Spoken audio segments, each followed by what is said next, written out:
তুরস্কের ইতিহাসে সর্বশেষ সফল সামরিক অভ্যুত্থান ঘটে 1997 সালে।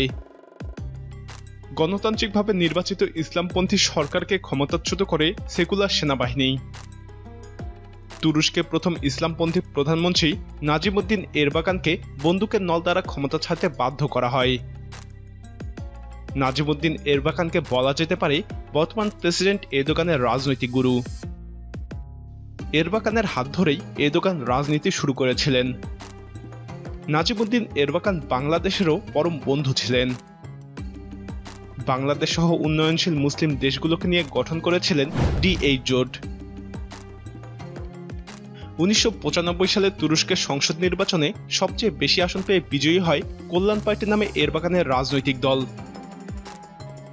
ব্যাপক জনপ্রিয়তা একটি ইসলামিক সংগঠন মিল্লি গরুশের রাজনৈতিক শাখা ছিল এই দলটি।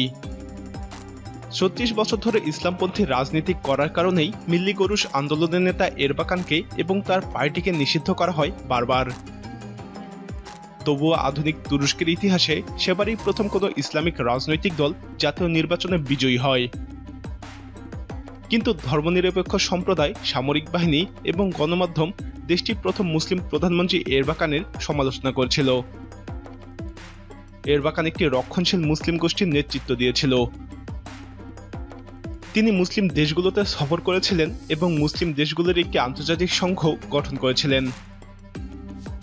এরবাকানের বিরুদ্ধে সামরিক বাহিনী এবং গণমাধ্যমে প্রচার করা হয় তার দল তুরস্কের ধর্মনিরপেক্ষ ভিত্তি ধ্বংস করতে চায়। তখন গণমাধ্যমের জনপ্রিয় স্লোগান ছিল, ধর্মনিরপেক্ষতা বিলীন হয়ে যাচ্ছে, দেশে শরিয়া আইন আসছে। সাংবিধানিক আদালত কল্যাণ পার্টিকে সেকুলার না হওয়ার অভিযোগে সরকার থেকে নিষিদ্ধ করে। এরবাকান সহ এই পার্টির অন্যান্য ব্যক্তিদেরকেও রাজনীতি থেকে নিষিদ্ধ করা হয়। ওই সময় এরদোগানও নিষিদ্ধ হন। পরে সেনা সমর্থিত নতুন সরকার ধর্মীয় মত প্রকাশের বিরুদ্ধে আইনি লড়াই শুরু করে। তারা সরকারি সকল প্রতিষ্ঠান থেকে ধর্মীয় রক্ষণশীল লোকদের বের করে দেয়। ড্রেস কোড আইন কার্যকর করার মাধ্যমে হিজাব পরিধানকারী ছাত্রীদেরকে বিশ্ববিদ্যালয়ে প্রবেশের উপর নিষেধাজ্ঞা জারি করা হয়। এই নিষেধাজ্ঞাটি অন্যান্য সরকারি প্রতিষ্ঠানগুলোতে আগে থেকেই কার্যকর ছিল। এবার শিক্ষা প্রতিষ্ঠানগুলোতেও এর আওতায় আনা হয়। হাজার হাজার শিক্ষার্থীর ছাত্রত্ব বাতিল করা হয়।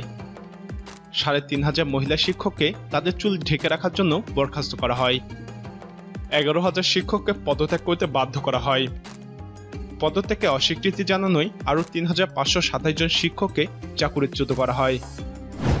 এছাড়াও সশস্ত্র বাহিনীর ধর্মীয় ভাবাপন্ন কর্মকর্তাদের ব্যাপক হারে ছাঁটাই করা হয়। ওই সময়ে 1,625 জন সেনা সদস্যকে বরখাস্ত করা হয়। আরও 2,500 জনকে অবসর নিতে বাধ্য করা হয়। সামরিক বাহিনীতে কর্মরত সব সদস্যের স্ত্রীদেরকে হিজাব খুলতে বাধ্য করা হয়। প্রায় 1,000 মানুষকে জেলে পুরে রাখা হয়েছিল। প্রায় 1 কোটিরও বেশি লোক এবং অনেক সিভিল সোসাইটিকে কালো তালিকাভুক্ত করা হয়। মোট কথা, ইসলামী মূল্যবোধে বিশ্বাসীদের উপরে তুফান চালানো হয়েছিল। তখনকার একজন সেনা কমান্ডার বলেছিলেন, ওই অত্যাচার 1000 বছর ধরে চলবে। তবে মাত্র 5 বছরের মধ্যেই রিসেপ তাইপ এরদোগানের নেতৃত্বে এরবাকানের দল থেকে বেরিয়ে আসা আরেকটি দল ক্ষমতায় আসে।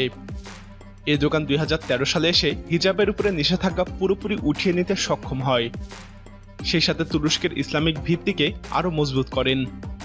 এমনকি মুসলিম বিশ্বের অঘোষিত নেতৃত্বও দিচ্ছে তুরস্ক। সেনাবাহিনী 2016 সালে এরদোগানকেও ক্ষমতাচ্যুত করতে গিয়ে ব্যর্থ হয়। বর্তমানে পুরো তুরস্ক এরবাকানের ইসলামিক চেতনার নিয়ন্ত্রণে।